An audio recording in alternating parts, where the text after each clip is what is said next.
supposed to wait for some fire thing?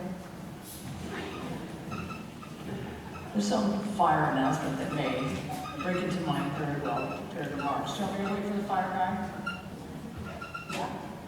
Keep going. Fire guy.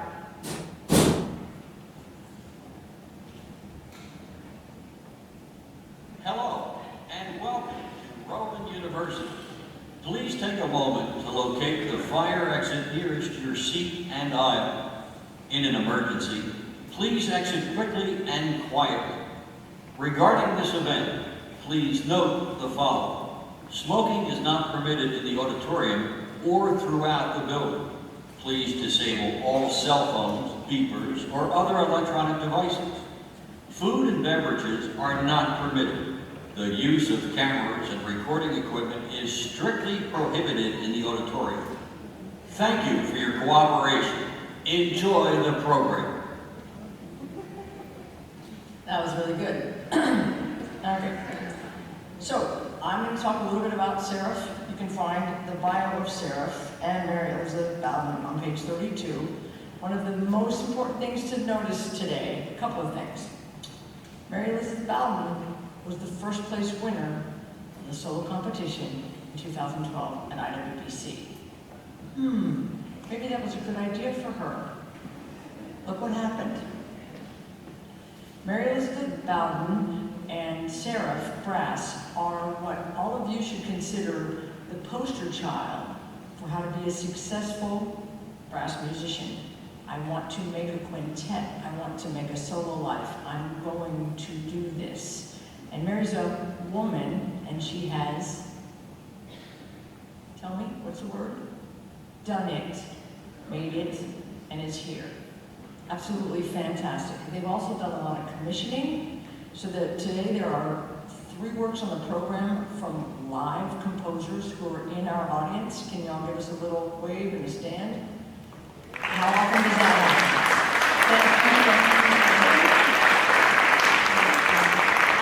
It's truly one of the most important things we do at IWBC is commissioning works. Seraph Brass, Mary's done her works, commissioning new works for all of us. So if you get a chance, catch the members in the hallway, tell them how much you appreciated them being here and what they've done for you as brass players. And if they're back there, without any further ado, Seraph Brass.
to present this very exciting concert for you today.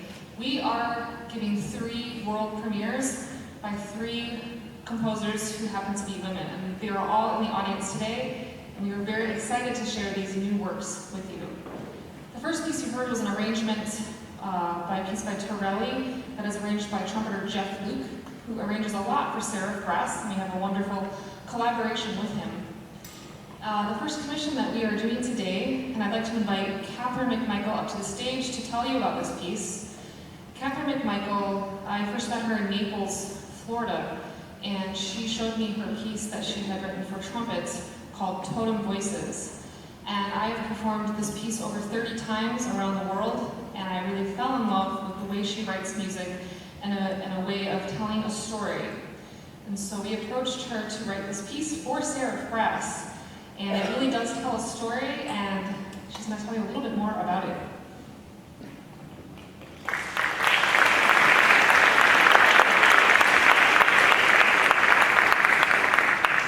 Thank you, it's a pleasure to be here, and I would like to present you with your own hard copy, because we've been doing this all by PDF. Here you go.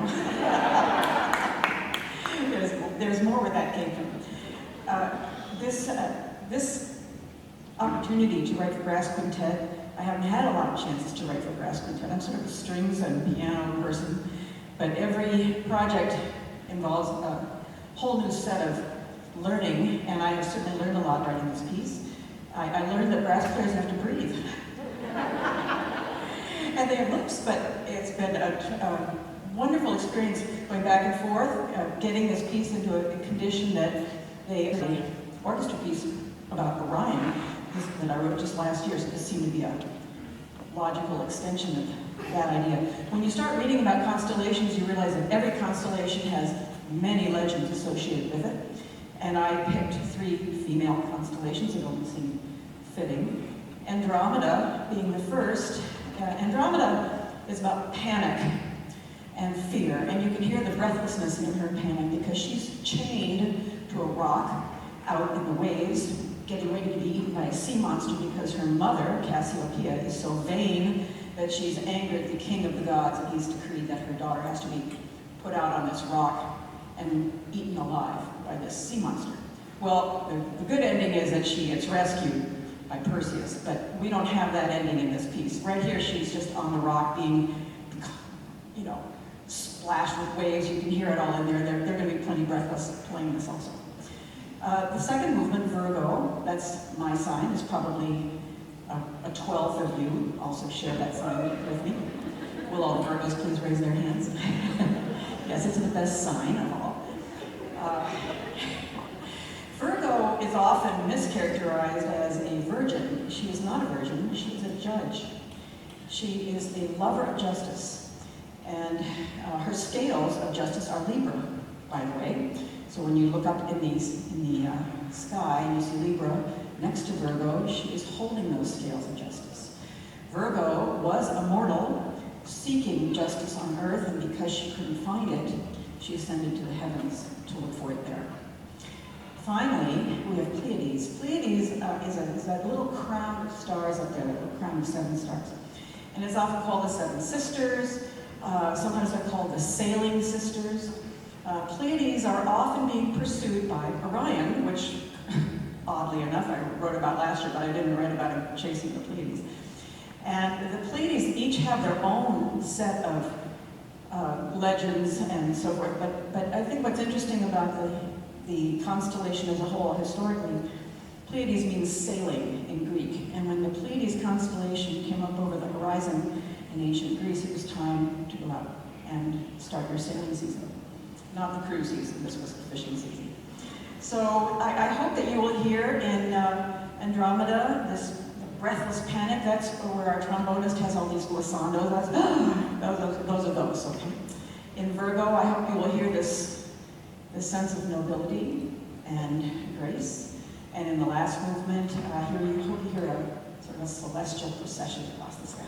Thank you very much for asking me to write this piece. It's been a pleasure.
music.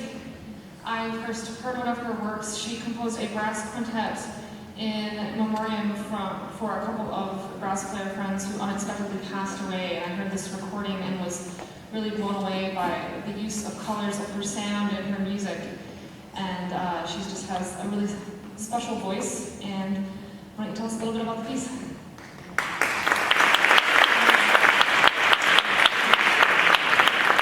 Thank you so much. I guess to begin with, when we first started talking about what we should write about, we were thinking a lot about strength. And I think brass instruments naturally lend themselves to this idea of strength and the idea of an all-female brass quintet. I think females actually exhibit quite a bit of strength, but maybe society doesn't necessarily make that very obvious. So we started looking for text. I work a lot with voice, and I like text, and I like narratives. And I believe Katie found a poem by Edith Wharton called An Autumn Sunset. And I think we really liked it because it mentioned a Valkyrie in it. So that was pretty cool. And as I started to read through some more of it, I was really struck by the colorful language in it. It's about a windy sunset in a bay. And so I thought a lot about seeing just the daylight glittering over waves and disappearing, and the colors totally changing. And that's kind of just what I tried to depict in this piece. A huge thank you to this group. I learned so much from them. Thank you for your patience and your flexibility, and look forward to hearing it now.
Lucy up to the stage now to talk about her piece while we're setting up.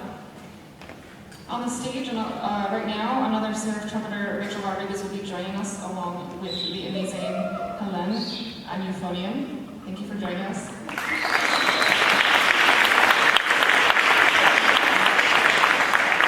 Lucy, why don't you give us a few notes about the piece?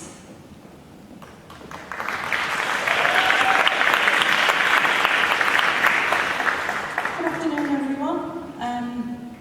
First of all, I'd just like to say a huge thank you to these amazing musicians on the stage who are just purely stunning. I came along to a rehearsal the other day to hear them, and I didn't say very much because I was just completely in awe. It's absolutely stunning.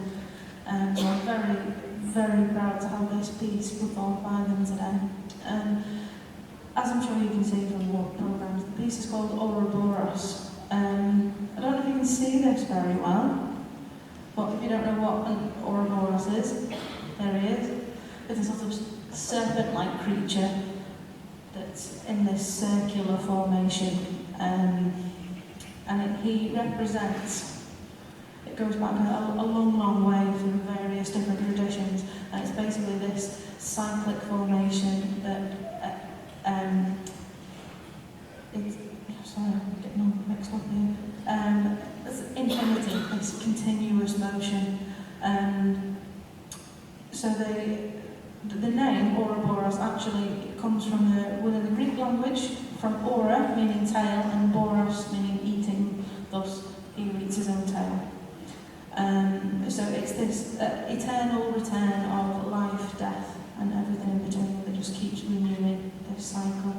So that rather than being completely programmatic, the piece doesn't follow a story in any set way, but it's got this idea of the Ouroboros, this infinity sort of symbol that just keeps renewing, coming back to the same material.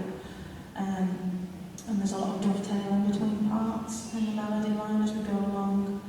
And although we constantly get new ideas and things change, tempos change, textures change, it always renews and comes back, and the piece actually ends in the same manner that it starts, with just these two voices. So thank you very much for having me this week. I've had a lovely time. Not looking forward to going home really, but as you can tell, I'm not local. But yeah, thank you everyone at the Agile BBC for having me, and an enormous thank you to Seraph Brass and yourself, and I hope you enjoy Ouroboros. Thank you very much.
to have us come here, and we've really enjoyed just being part of this. The Women's Brass Conference has meant a lot to me. I've been able to go over the years, and I've made a lot of great friends and just long-time friendships, and I will be forever so grateful for that. So thank you to the conference for existing and being here.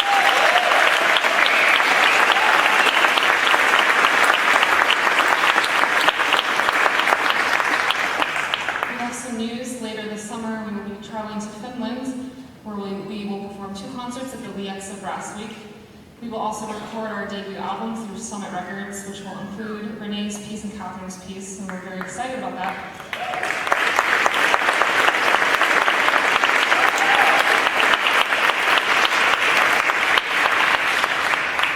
Next season, you'll see Seraph Brass in Mexico, in China, and across the US.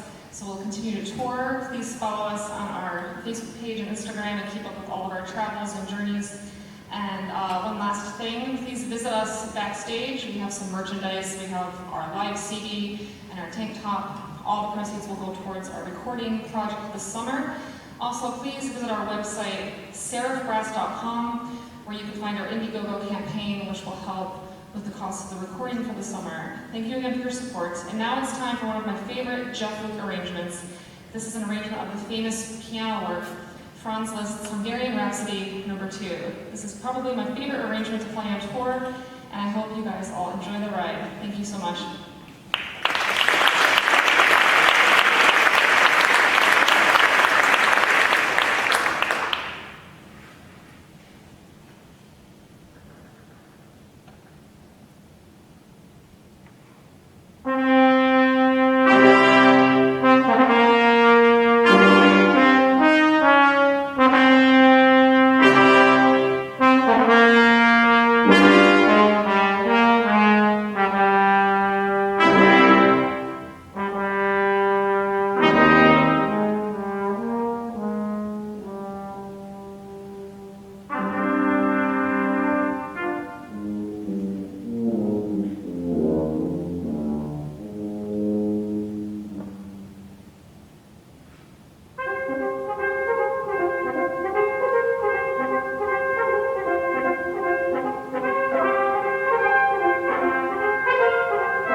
trombone quartet, is that right? Yes, the Brass Roots Trombone Quartet. So please stick around and yeah, hear the great